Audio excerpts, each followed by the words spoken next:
Right, well, hi there again. A couple of updates. I've had quite a response to the Rotary Encoder follower bits and pieces, and I've made a few adjustments to the machine. Again, more and more adjustments, more and more additions. I've made the follower lighter. We've hacked out a whole bunch of holes in it. Still works great. Still need to do the thumb adjustments so that they can adjust those in and out nice and easily. But what a difference that makes! It's just so solid, and it's perfect. It does exactly what I wanted it to do, and it does it exceptionally well. So yeah, what can I say? That's a good start. You know, spins nice and freely all by itself. Getting easier and easier to set up as I start to mess around with it. There's a couple of things that I'm going to discuss in a minute which will make sense to some of you and should have made sense to me when I started all of this, but you know, it is what it is. So I'm just going to quickly rush through all the list of improvements. One, we've made that lighter. Should it be made out of aluminium? Yes. I did costings on it, and no, it shouldn't be. To get 10mm aluminium or 8mm aluminium of that size cut out how I want it, and then to sort of not have the ring of it wear out, if you know what I mean, on the bearings, because obviously plasma dust is basically metal particles, and it'll just keep wearing away, and then it'll start losing accuracy, and yeah, it's just a nuisance. So I'm going to stick with the 10mm plate for now, and see how we get on. I did post a short earlier in the week that showed cutting 3mm angle over that distance from the chuck all the way back there to the follower here was challenging. We had to turn things really slowly. It still oscillated a little bit when it stopped turning. It was all a little bit of a mess, but it sort of wasn't a mess, because without the rotary encoder we would not have been able to make all of those, and all of those, because if we just have a little look here, all of these shapes were cut out using the rotary encoder. Rotary encoder, what the hell am I talking about? I've been ill, so do excuse me. Using the rotary cutter, and you can see that all those shapes needed to be cut. All the holes were plasma cut. Holes along the bottom, along the side, done in one. Bigger holes up this side. Look, as far as the holes go, can't ask much more than that for plasma, right? So it's pretty good. Obviously all these end cleats were cut out using the plasma, not the rotary. I tried to get tube the right size, but I couldn't get it. Anyway, I digress. So the plasma's been working pretty hard. Cut out all of these, good few hundred of these. Cut out all these stiffeners with the lip in there to get inside this 3mm angle. It cut all the 3mm angle, all exactly as we wanted it. Customer's well chuffed. We used it for cutting out the square ones as well, as you can see in there. All rotary cut, and all I can say is that job alone has paid for that. So there we go. That's what it's all about. Okay, make a bit of coin here, there, and everywhere.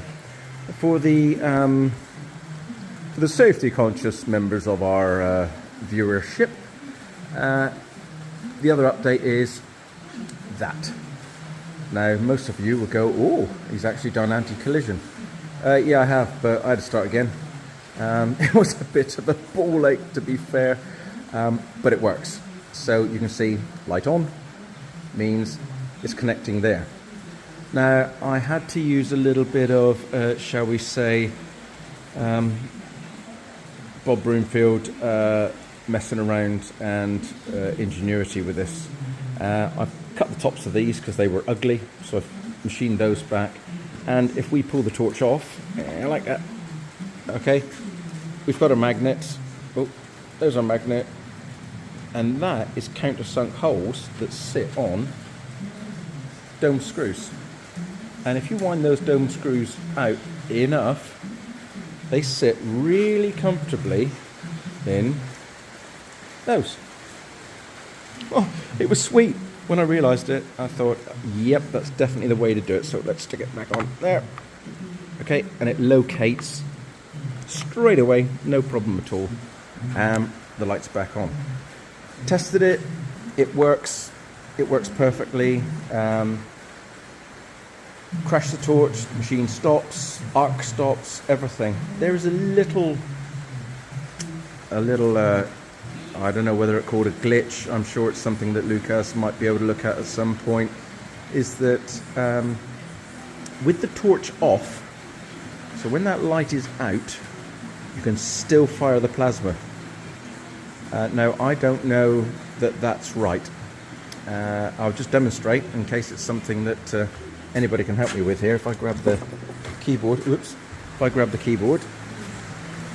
okay, and I need to turn the plasma on. Doom walk. Plasma on. There we go. So, here we go. Light on. Plasma fire. Okay. Now, torch knocked off. Okay. Light off. Plasma fired with the light off. Now, I don't know whether that is right. I don't know whether there's a reason for it, whether there's a reason to not have it. I'm not overly sure. All I can say is I am just a little bit uncomfortable with it. I haven't tested it yet as far as, for instance, if the torch gets knocked off and it loses its arc OK signal, my plasm has a tendency to have another go, so it has a second go at the to fire the arc again. Now, I haven't tested this, but if it does do that, I would say that's something to watch out for. That's all I'll say on the matter.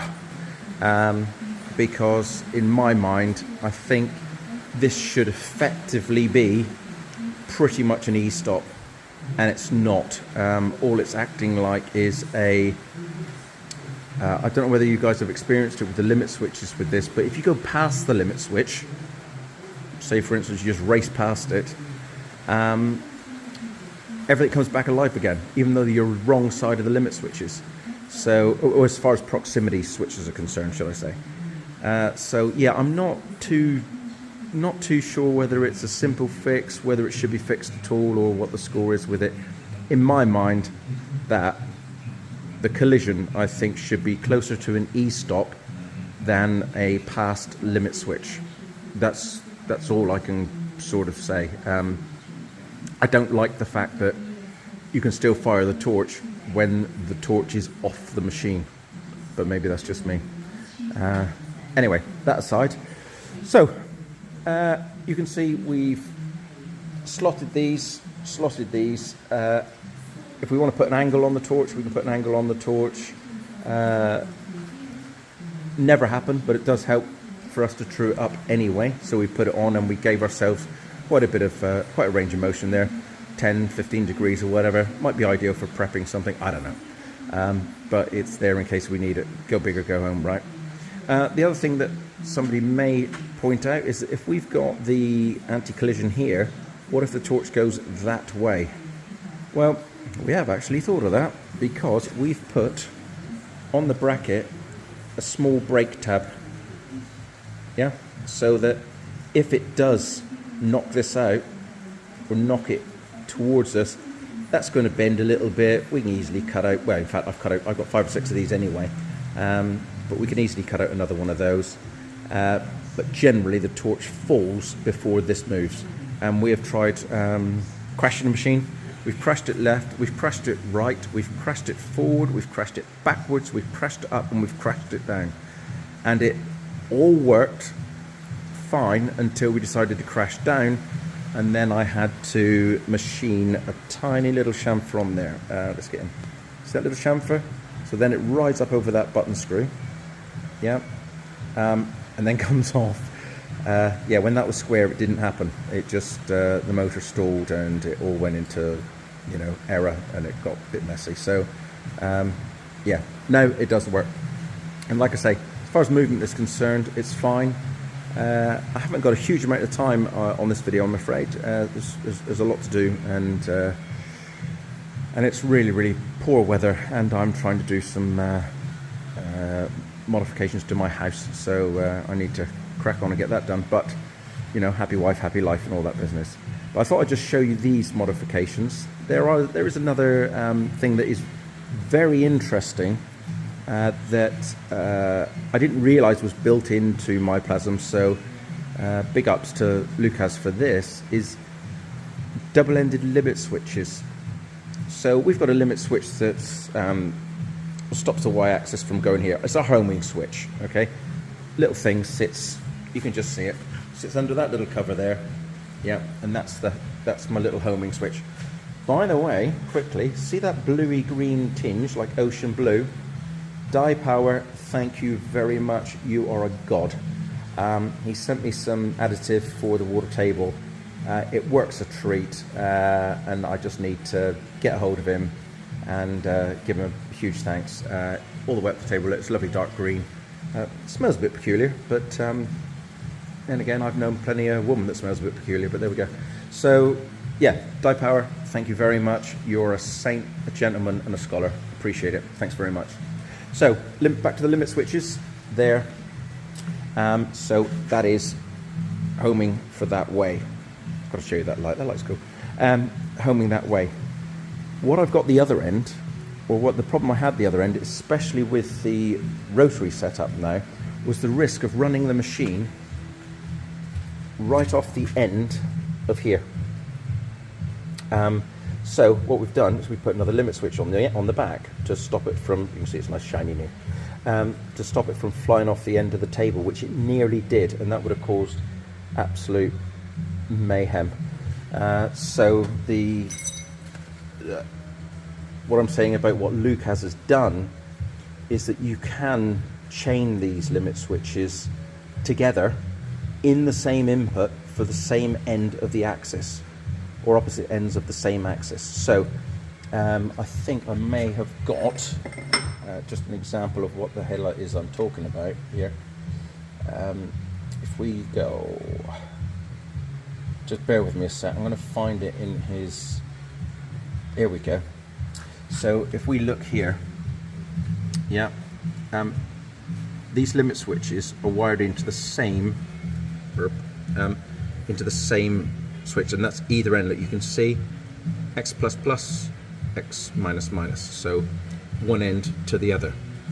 Now if you look at the paperwork or the data sheet for serial or parallel communication with these, it shows a resistor has to be, a load resistor or some kind of load resistance has to be in line with it to make it work. Well, it seems as though Lucas has put that in the MyPlasm piece of hardware himself. So Lucas, thank you very much. I nearly lost a lot of sleep over that. So I think with manual switches, it's not, or should I say mechanical switches, it's not a big deal at all. As you can see, you've got your two wires. With proximities, it is something very different and a little bit more complicated if it was not built into the MyPlasm hardware. So like I say, it's worth noting that you can put limits on each end of your axes and have them work independently, wiring them up into the same connector. I think that's great, and that's a big plus. So there we go. So we've done that to stop it from running off the end of the machine, wrecking bearings and rail, and just basically giving me a damn hard time. So there we go. That is the update. We're running out of room in our cable chain, so we're gonna have to get bigger ones of that. I do really want to put all of this in cable chain, the cable itself. Not a great fan of putting in the cable chain actually, because when you consider the arc voltages and everything that's going through there and the HF, I just don't like the idea of it being in the cable chain, but people do it and it doesn't seem to cause any problems, so maybe look into that. So there we go, that is the update so far. It's as much as we could squeeze into the only 4 hours we had available this week, which was to trim down the follower, like I say, check out the little shorts I've done, because you can see the problem we have with the angle. It was challenging, challenging to say the least. But as you can see, we got it to work. That's what it's all about, right? Just get it to work. So there we go. So if you like the video, as always, I appreciate all subscriptions. I do answer everybody as fast as I possibly can. People have been asking me for settings. I've been forwarding them different settings, been pushing those through. I'm more than happy to do it anytime anybody asks. So if you need to know base settings that you can work from with what I use here on my XP105, you know, the PowerMax Hypertherm XP105, then just hit me up. I'm happy to supply it. If you need any assistance, I can give the best I can. I am always a little bit time limited. You know, I own this business, and running it with 3-4 guys working for me is a full-time, is a 7-day-a-week job. So I do this to share what we do and how we do it, so hopefully somebody else can benefit from it. So like I say, please like and subscribe. I do appreciate it, and I'm getting close to my 1,000 subscribers, and I'm getting a little bit excited about it, I'll be perfectly honest. So yeah, all the very best. It is cold and it is wet here in Devon, UK, and I am ready to go home. So everybody stay safe, take care, and thank you for watching.